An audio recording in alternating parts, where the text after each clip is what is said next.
Bonjour Yannick Jadot. Bonjour. Vous êtes tête de liste pour le climat, la liste pour les élections européennes, la liste EELV. Vous êtes au coude à coude aujourd'hui dans les sondages, entre 8,5 et 9,5, c'est selon les instituts. Au coude à coude avec la liste France Insoumise. C'est important d'être en tête de ce combat à gauche?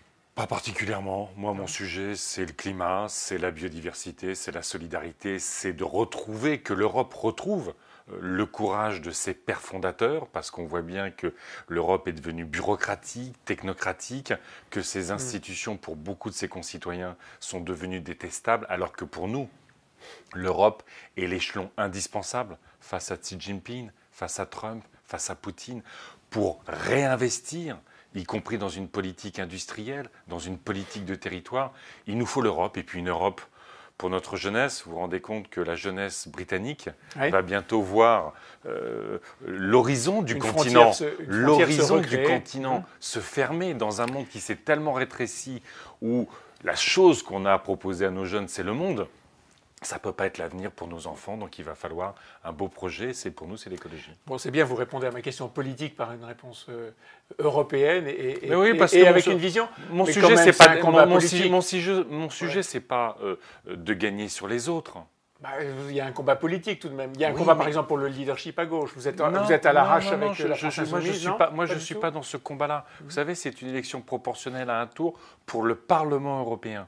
La France, si les Britanniques restent, ce sera 74 députés dans un Parlement de 750. L'important, c'est quel groupe on va rejoindre, avec quelle cohérence, pour porter quel projet. Parce que moi, j'appartiens à une famille verte européenne. Je ne fais pas de la politique française quand je fais une élection européenne. Mais pour peser, il faut passer devant les autres en France. Aujourd'hui, encore une question sur la politique, pardon, mais c'est aussi quelque chose qui va motiver les électeurs. Les électeurs vont par exemple voter pour ou contre Macron. Certains disent c'est un référendum pour ou contre Macron. C'est vrai? Je trouve ça terrible. Non? Je trouve ça terrible quand on pose l'enjeu de cette élection européenne pour ou contre Macron. Vous savez, en Europe, il y a quand même Salvini.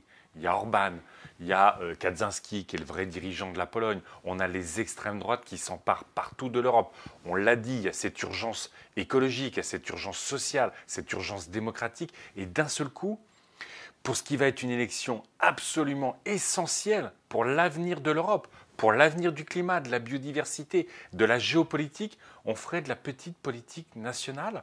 Ça peut pas, le scrutin européen, cette fois-ci, ça ne peut pas être un scrutin intermédiaire de la politique française. Donc il ne faudra pas interpréter politiquement sur la France les résultats du 26 mai. La seule chose que veulent faire les écologistes, c'est mettre l'écologie au cœur du paysage politique européen. Tant mieux si c'est en même temps au cœur du paysage politique français. Tout le monde parle d'écologie. À nous de convaincre qu'il y a ceux qui en parlent et il y a ceux qui la font, il y a ceux qui combattent effectivement pour gagner sur l'écologie, mais franchement, attention à ne pas renationaliser. Tous ceux qui font ça, en vrai, ils désertent le combat européen. Tous ceux qui font ça, ils laissent l'Europe aux extrêmes droites. La plupart de ceux qui font ça, d'ailleurs, le font pour renationaliser parce qu'ils ne veulent pas de l'Europe. Est-ce que les gilets jaunes vous ont fait du mal ? Je ne crois pas. Je veux dire, est-ce que la vision écolo contre le pragmatisme de tous les jours et le prix à la pompe, ça ne vous a pas fait du mal? Non, parce que les revendications des Gilets jaunes ont tourné et continuent de tourner autour de la fracture sociale, autour de la fracture territoriale, autour de la fracture démocratique. Quand nous nous battons pour une sanctuarisation des services publics, les petites gares, la poste, la maternité, quand nous nous battons pour un plan Marshall européen d'investissement sur l'isolation des logements, c'est combattre la vie chère, c'est des centaines d'euros économisés tous les ans, c'est créer des dizaines de milliers d'emplois dans les quartiers, dans les zones rurales où on manque tellement d'emplois. Donc au fond, c'est répondre à la crise portée par les Gilets jaunes, mais par la reconquête des territoires, par la reconquête économique. Quand on veut utiliser la politique agricole commune pour sortir des pesticides, aller vers une agriculture paysanne et locale. Claude Gruffat, qui est l'ancien président du réseau des Biocoop, qui a rejoint notre liste, il dit « Si on satisfaisait la demande en consommation de local bio, on installerait 60 000 agriculteurs bio. » Voilà une écologie qui est sociale et qui est une écologie de territoire. Alors justement, vous parlez d'un expert. D'autres experts se sont réunis hier à l'Élysée autour d'Emmanuel Macron.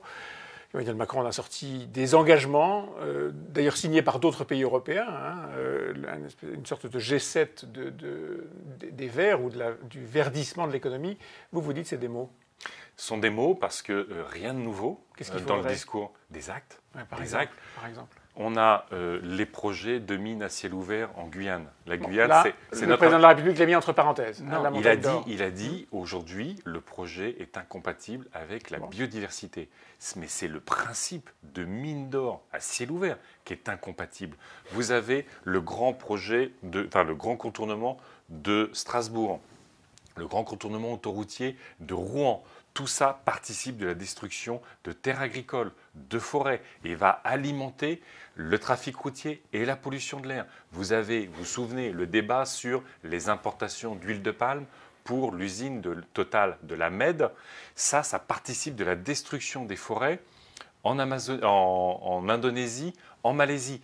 En ce moment même, le gouvernement est en train de remettre en cause le Conseil national de protection de la nature, qui est un conseil indépendant qui vise justement à maintenir une expertise sur les impacts des projets sur la biodiversité. Ils sont en train de le mettre à la poubelle. Donc sur tous les sujets, vous dites, le gouvernement fait fausse route. Le gouvernement n'a pas pris la mesure à la fois du défi écologique, de la crise écologique, et surtout, il n'a pas pris la mesure de l'espace d'innovation, de recherche, de création d'entreprises, de création d'emplois autour de la transition écologique. Très souvent, je prends l'exemple de l'éolien offshore.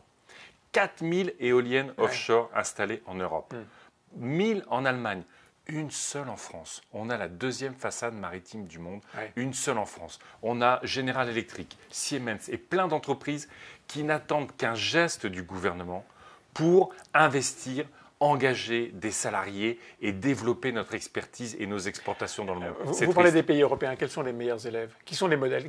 Si on avait une politique européenne de l'écologie, sur quel pays faudrait-il s'appuyer? Il faudrait que ce soit l'Europe.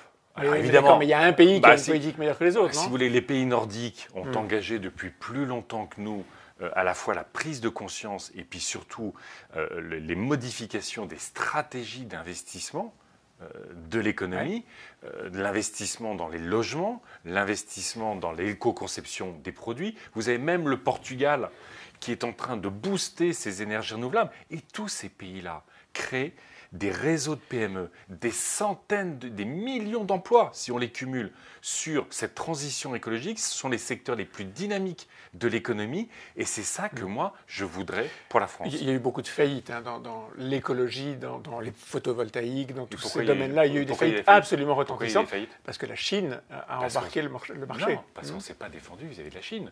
Quand je vous parlais de la nécessité d'une politique industrielle européenne, on a une politique commerciale commune, on n'a pas de diplomatie. On a laissé les Chinois diviser tous les Européens.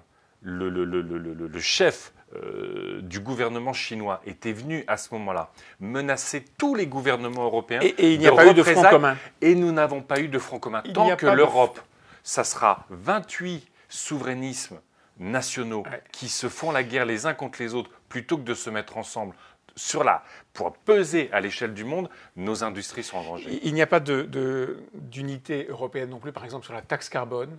La nouvelle patronne de la majorité parlementaire en Allemagne, celle qui succédera peut-être un jour à Angela Merkel, elle est surnommée AKK, elle vient de dire non à la taxe carbone. Vous dites toujours oui à la taxe carbone? Bien sûr. Et regardez comment ça marche. En dépit du fait que le prix de l'essence à la pompe aujourd'hui est au plus haut depuis probablement 10 ans. Vous voyez, on a arrêté avec la taxe carbone. On n'a pas besoin de taxe carbone pour faire changer les habitudes des gens. Non, on a besoin de recettes aussi. L'enjeu de la fiscalité carbone, depuis que nous en discutons avec le Grenelle de l'environnement, avec Nicolas Sarkozy, vous vous souvenez, il avait mandaté Michel Rocard pour travailler sur la taxe carbone. Il y a eu le comité fiscalité de Depertuis auquel j'ai participé aussi. On a beaucoup travaillé sur ça. Mais à chaque fois, cassé sur les ronds-points. Non, à chaque fois. Non, parce qu'on n'a jamais suivi les recommandations. Michel Rocard disait dès le début, comme Depertuis, chaque euro collecté doit être rendue aux Français en accompagnement et en investissement. À partir du moment où vous donnez de la lisibilité, de la crédibilité et de la redistribution autour de cette fiscalité-là, ça marche. C'est ça les exemples à succès. Donc, dans le Nord. Oui à la taxe carbone en France. Dans le Nord de l'Europe, taxe carbone, baisse des impôts. Ouais. On compense et on réoriente l'économie. C'est comme ça que ça doit marcher. Et c'est comme ça que vous défendrez votre liste pour le climat. Merci Yannick. Merci beaucoup.